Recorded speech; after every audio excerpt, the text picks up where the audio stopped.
Bonjour, bienvenue sur la ferme de Grignon. Aujourd'hui nous allons parler de méthanisation. Alors déjà le process en tant que tel, la méthanisation, qu'est-ce que c'est? Ce sont des bactéries qui vont dégrader des matières organiques, donc qui sont des chaînes de carbone plus ou moins longues.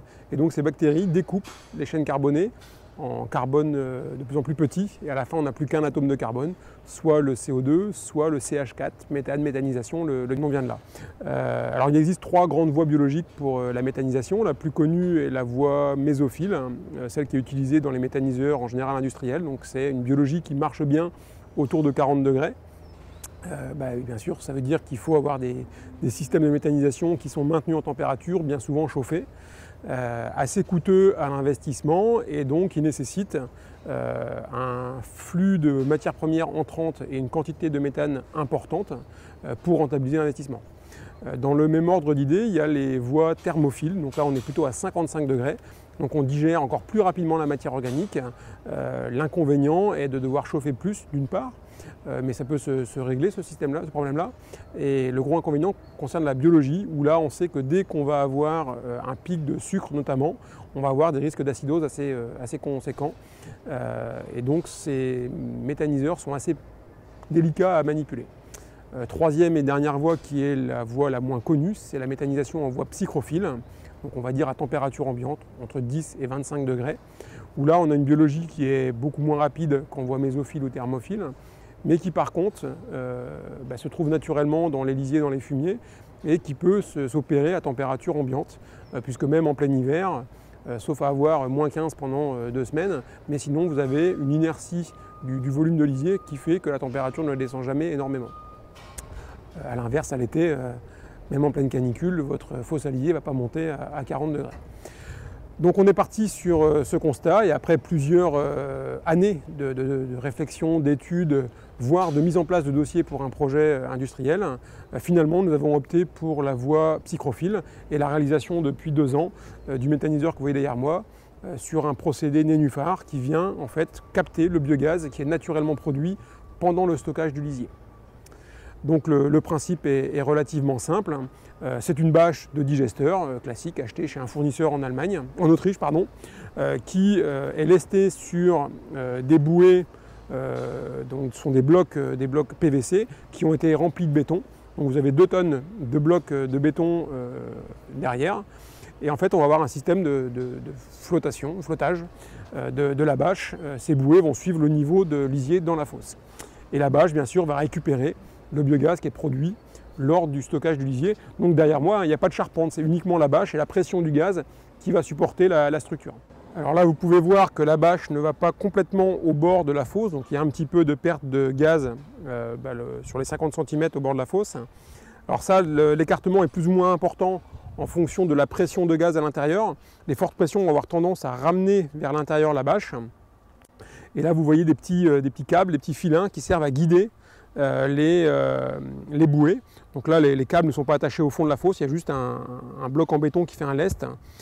Ça a l'intérêt, en fait, en cas de fort vent, de tempête, que le méthaniseur ne bouge pas trop avec la force du vent qui viendrait appuyer sur la bâche.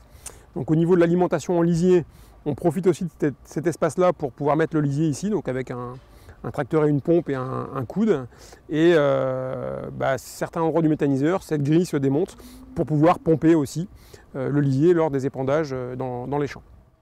Alors 2 tonnes, ça peut paraître beaucoup pour flotter sur du lisier. En fait, il faut bien voir que la bâche chez nous fait 500 mètres carrés. Donc 4 millibars de pression x 500 mètres carrés, ça fait une pression de 2 tonnes, donc qui permet de tenir le système. Donc ce système-là permet aussi d'avoir une soupape de sécurité en cas d'augmentation de la pression, parce que le gaz n'est pas valorisé. La bouée va se lever et ça va dégazer par en dessous. Alors là, le risque est important.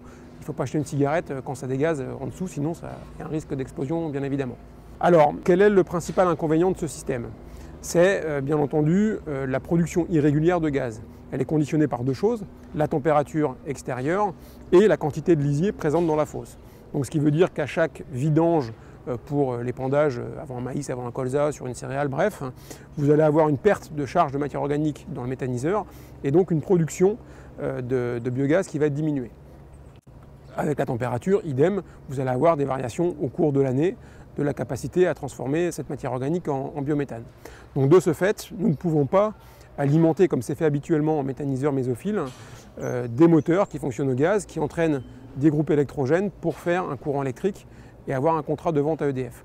Donc dans notre cas, nous avons une valorisation in situ sur notre atelier de transformation de produits laitiers avec une chaudière qui a deux brûleurs, un brûleur biogaz et un brûleur gaz de ville classique. Donc en priorité, on va utiliser ce biogaz et si on n'en a plus assez, on passe sur le gaz de ville.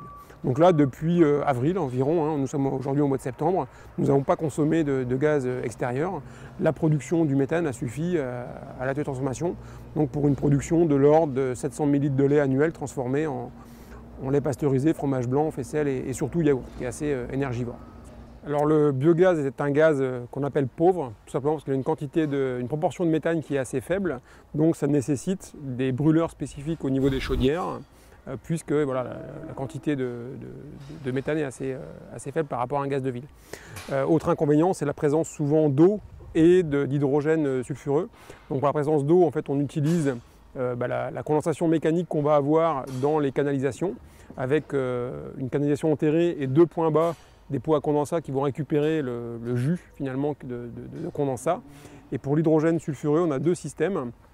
Un premier système qui est tout basique, c'est l'utilisation d'un bulleur d'aquarium qui envoie de l'oxygène, de l'air, dans le ciel gazeux.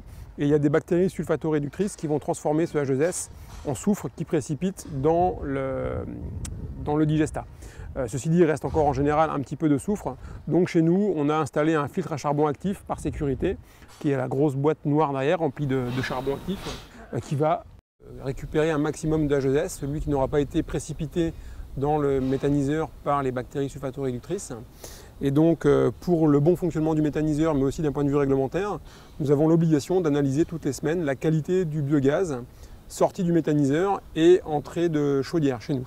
Donc c'est un analyseur assez classique qui va nous donner les informations de proportion de méthane, proportion de CO2, proportion d'O2 et de H2S. Je vais juste faire un test. Donc là on est sur un biogaz qui est finalement assez riche, parce qu'on a quasiment 65% de méthane pour 34% de CO2, 2 ppm H2S, donc c'est très très faible. Pour donner un ordre de grandeur, au début de la mise en route du méthaniseur, on ne maîtrisait pas les réglages de débit d'air, etc., on montait à 3000 ppm. Donc là, dans ces cas-là, la durée de vie de la chaudière n'est pas énorme, d'où l'intérêt de travailler avant. Donc là, on voit au niveau oxygène, on est faible, on est à 0. On aurait du soufre, il faudrait augmenter un petit peu l'oxygène. Là, le fait de ne pas avoir de soufre montre que finalement, il y a un équilibre qui est assez bon. Alors bien entendu, il ne faut pas non plus augmenter énormément en oxygène, parce que si vous mettez de l'oxygène avec du méthane, il y a un risque d'explosion. Vous avez un carburant et un comburant, donc il faut limiter la quantité d'oxygène. Je crois de mémoire, c'est 1% maximum. Nous sommes dans la chaufferie, donc nous avons plusieurs appareils. Le premier, c'est la chaudière, avec ses deux brûleurs et ses deux rampes, gaz de ville, biogaz. En amont, sur la partie biogaz, on a le surpresseur, donc il va avoir à la fois la fonction d'aspirer le gaz dans le méthaniseur et de mettre à la pression nécessaire à la mise en route de la chaudière. Entre le surpresseur et la ligne biogaz, réglementairement, nous avons un compteur biogaz qui permet de mesurer tout simplement la quantité de biogaz produit par le méthaniseur et consommé par la chaufferie.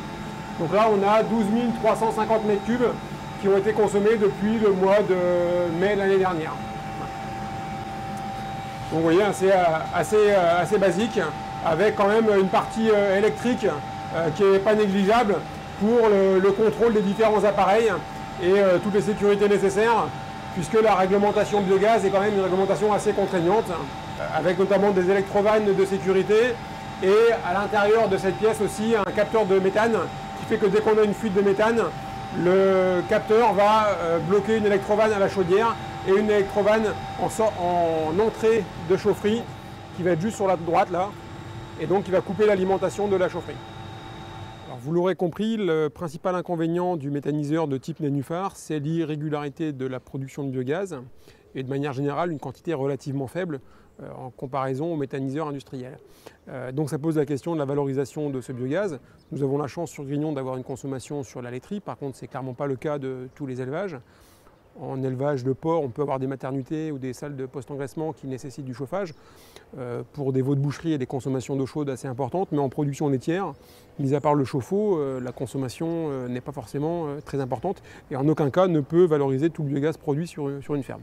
Donc nous sommes en train de réfléchir là avec Nénuphar, la société qui commercialise la bâche, et un grand groupe qui est spécialisé dans les questions d'épuration et de traitement du biogaz, s'il n'y a pas un modèle économique et technique possible sur des zones à densité d'élevage assez importante pour avoir une collecte de gaz comme on a une collecte de lait tous les 3, 4, 5 jours avec soit un petit épurateur sur chaque ferme qui va épurer ce biogaz pour le valoriser plus facilement, ou bien alors un système d'épurateur et de compresseur mobile sur un camion qui permet de collecter ce biogaz, l'emmener sur une unité plus industrielle pour l'épurer au maximum et le valoriser, soit par cogénération, soit par injection directement sur le réseau de GRDF.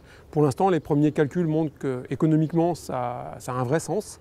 Il y a encore quelques verrous techniques sur le dossier compression du biogaz, mais nous y travaillons actuellement.